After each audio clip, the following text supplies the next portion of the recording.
Hello जी, राम राम। मैं अंजू स्वागत करती हूँ मेरे यूट्यूब चैनल पर।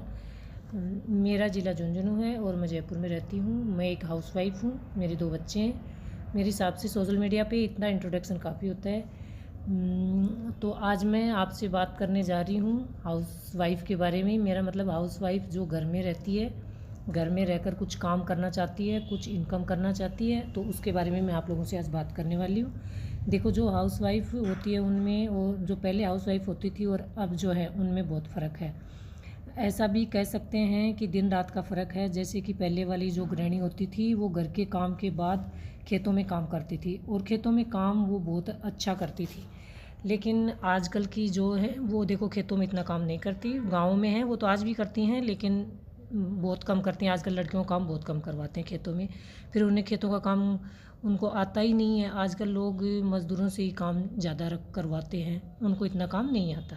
लेकिन पहले हमारे पास जो रोज़गार नहीं होते थे, लेकिन आज ऐसा नहीं है। आजकल बहुत कुछ है करने के लिए, बहुत सारे रोज़गार हैं। मतलब अगर एक गृहिणी चाहे तो वो घर बैठकर भी बहुत कुछ कर सकती है। ठीक है ना। आज के टाइम में शायद कोई हाउसवाइफ नहीं होगी जिसके पास फ़ोन नहीं होगा, एंड्रॉयड फ़ोन नहीं होगा, जिसमें ना हम बहुत कुछ कर सकते हैं घर बैठे बैठे, फेस दिखाकर, बिना फेस दिखाए, सोशल मीडिया पर आकर, बिना सोशल मीडिया पे आए।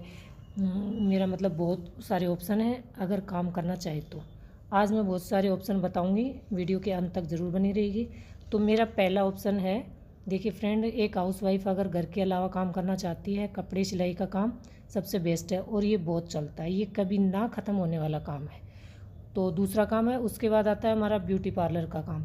लेकिन गांव की साइड में ये कम चलता है, वैसे है तो सही, पर जैसे शादी ब्याह हुए, त्यौहार हुए, तभी चलता है, लेकिन इतना नहीं है ये। उसके बाद तीसरा हमारा आता है ट्यूशन का। अगर 12वीं भी आपने कर रखी है ना, तो बच्चों 5वीं तक के बच्चों को आप आसानी से पढ़ा सकते हो। गांव में आजकल बच्चों के ट्यूशन की बहुत डिमांड रहने लगी है, तो आप ट्यूशन भी अच्छे खासे आराम से चला सकते हो। चलो भाई, अगर ये चीज़ भी आपके लिए नहीं है तो फिर चौथा ऑप्शन है, अगर आप घर में रहकर अचार बहुत अच्छा बनाते हो, पापड़ वगैरह बहुत अच्छा बनाते हो, उसका प्रचार कर सकते हो। उसको बना बना के डिब्बों में भर के, अगर आपके पास सोशल मीडिया का कोई ऑप्शन नहीं है तो अपने व्हाट्सएप पे स्टेटस लगाइए। व्हाट्सएप स्टेटस में क्या है कि कुछ 100-50 जितने भी लोग आपसे जुड़े हुए हैं वो आपको देखेंगे, फिर आप आगे बताएंगे। ऐसे करके आपका नेटवर्क फैल जाएगा, आपका वो बिज़नेस अच्छा खासा चल सकता है। अगर आप चाहो तो ऐसे भी मतलब आप कर सकते हो। और भी बहुत सारे काम हैं घर में बैठकर करने के लिए। देखिए, जब तक आप खुद डिसाइड नहीं करोगे, खुद सोचोगे नहीं कि आपको करना क्या है, तब तक आप कोई दूसरा आपको नहीं बता सकता कि आप क्या कर सकते हो, आप किस काम में माहिर हो। जिस चीज़ में आपका सबसे ज़्यादा इंटरेस्ट हो, आप वो काम कीजिए। शुरुआत तो कीजिए, कहीं से भी कीजिए। जैसे आपको कढ़ाई बुनाई का काम आता हो तो वो काम भी बहुत अच्छा चलता है, लोग बना बना के सोशल मीडिया पे शेयर करते हैं, तो आप कढ़ाई बुनाई का काम भी कर सकते हो। अगर आप सोचते हो ही रहोगे कि ये करूँ वो करूँ, मैं क्या करूँ, तो कुछ भी नहीं कर पाओगे। तो शुरुआत चाहे जहाँ से भी हो, क्योंकि कुछ लेडीज़ की सोच होती है कि अगर मैं सोशल मीडिया पे अपना हुनर दिखाऊंगी या कुछ करूंगी तो लोग क्या कहेंगे, रिश्तेदार क्या कहेंगे, अड़ोसी पड़ोसी क्या कहेंगे। आप कुछ नहीं कर, तो आप ऐसी सिचुएशन में कुछ भी नहीं कर पाओगे। लोग क्या कहेंगे, मैं भी, अगर लोग क्या कहेंगे, अगर ये आप ही सोचोगे तो फिर लोग क्या सोचेंगे। तो उस सोच को बदलिए और आगे बढ़िए। अपना करने के बारे में अपने हुनर को पहचानिए। आप अगर सिलाई में बहुत अच्छे हो तो सिलाई कीजिए, या फिर आप ट्यूशन 5वीं तक के बच्चों को, मैं तो 5वीं तक के बताऊंगी, आप ज़्यादा क्लास के भी पढ़ा सकते हो, छठी सातवीं को भी पढ़ा सकते हो। तो बस शुरुआत करो, फिर देखते जाइए। आप शुरुआत तो कहीं ना कहीं से देखो फ्रेंड्स करनी पड़ेगी। तो मैं मेरी बहनों से यही कहना चाह रही हूँ कि अपना मन बनाइए, अपनी रुचि को उभारिए, निखारिए और अपने आप को समझिए कि मैं क्या कर सकती हूँ, क्या अच्छा कर सकती हूँ। कोई भी काम करने से पहले आपका इंटरेस्ट, रुचि होनी बहुत ज़रूरी है। बिना रुचि के किया गया काम कभी सफल नहीं होता। ये आप सबको पता, सभी को पता है। बिना रुचि का काम ज़्यादा लंबा नहीं चलेगा, आप थोड़े दिन ही कर पाओगे, उसके बाद नहीं कर पाओगे। तो मैं तो यही कहूँगी कि हर हाउसवाइफ को अपने लिए कुछ ना कुछ करना चाहिए, ताकि वो कम से कम अपना खर्चा तो उठा पाए, अपने घर में थोड़ी हेल्प भी कर पाए। थोड़े से फाइनेंशियल हेल्प हो सकती है अपने घर में। अगर ज़्यादा कमा सकते हो तो ज़्यादा भी हो सकते हैं, बच्चों की फ़ीस भी भर सकते हो, और भी घर के बहुत सारे खर्चे होते हैं, वो भी थोड़ा बहुत उठा सकते हो। पर वो सब होगा फ्रेंड्स शुरुआत करने से। आपको स्ट्रगल तो करना पड़ेगा, वो हर किसी को करना पड़ता है, क्योंकि मेहनत के बिना कुछ भी नहीं है। मेहनत भी करनी पड़ती है, बिना मेहनत के पैसा नहीं मिलता, एक फूटी कौड़ी भी नहीं मिलती। तो मेहनत करनी पड़ेगी, और कुछ साल तो ये मान लो कि आप जम के ही करनी पड़ेगी। उसके बाद आप उस चीज़ में माहिर हो जाओगे और आप बहुत जल्दी करने लगोगे। हाँ, शुरुआत में कम होगी, हर चीज़ में होती है, चाहे कहीं भी जाओ, फौज है, टीचर की है, मतलब कोई भी नौकरी देख लो आप सरकारी, सब में क्या है कि शुरुआत में क्या जाते ही 50-50, 60-60 हज़ार रुपये सैलरी दे देते, नहीं देते ना।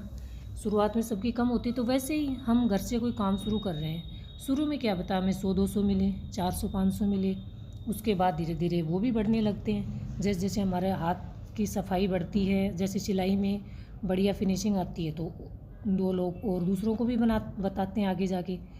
तो आज मैं यही बताना चाहती हूँ कि काम करके पैसा कमा सकते हैं हर हाउसवाइफ। पैसा कमाने के और बहुत सारे तरीके हैं, तो वो मैं बताऊँगी अगले वीडियो में।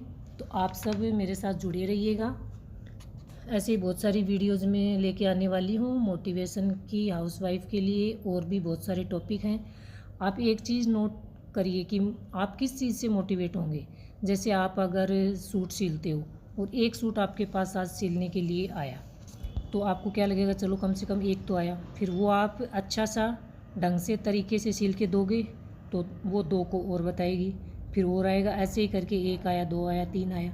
ऐसे ही करके आप अगर ट्यूशन का काम करवाते हो, तो एक बच्चा आया आज आपके पास ट्यूशन करने के लिए, उसको उनके घर वालों को आपके पढ़ाने का तरीका, बच्चे का सीखने का इंटरेस्ट वो अच्छा लगा, तो और 2 बच्चों को बताएंगे और आगे। क्योंकि ये सब काम ना ऐसे ही चलते हैं, अकेले से ना किसी से नहीं होते हैं काम, सब इसी तरह से कर पाते हैं। तो चलो कम से कम आप सोचोगे कि शुरुआत तो हुई, और भी आएंगे। खुद को खुश रखने के लिए काम करिए। मेरा तो ये माना कि खुद को खुश रखने के लिए काम करिए। दुनिया भोंकती रहेगी, भोंकने दीजिए, ध्यान मत दो। क्योंकि अगर दुनिया की बातों पे ध्यान दिया ना, तो सही बता रही हूँ कि हम कुछ नहीं कर सकते। आज का वीडियो बस इतना ही है। तो अगली बार मैं किसी और मतलब मोटिवेशन वीडियो या फिर किसी और चीज़ पे, हाउसवाइफ कैसे काम कर सकती है, कैसे क्या कर सकते हो, और भी बहुत सारे ऑप्शन हैं, तो वो भी मैं ज़रूर आप लोगों के साथ शेयर करूँगी। तो आज का वीडियो बस इतना ही, मिलते हैं अगले वीडियो में। तब तक के लिए खुश रहिए, खुशियाँ बांटिए, अपने बारे में सोचिए थोड़ा कि आप क्या कर सकते हो, क्या कहाँ से शुरुआत कर सकते हो। कहीं ना कहीं से तो करनी पड़ेगी। आज कर लोगे अच्छा रहेगा, बाकी टाइम निकलने के बाद सोचते रहते हैं, पछताते रहते हैं कि भाई काश हम भी ये कर पाते। तो मैं तो उस हिसाब से आप लोगों को बता रही हूँ कि मेरे हिसाब से शुरुआत करने का कोई शुभ मुहूर्त नहीं होता। आज से अभी से कीजिए और अपने काम को एंजॉय कीजिए। किस काम में को आप अच्छे से आता है, कौन सा काम आप अच्छे से कर सकते हो।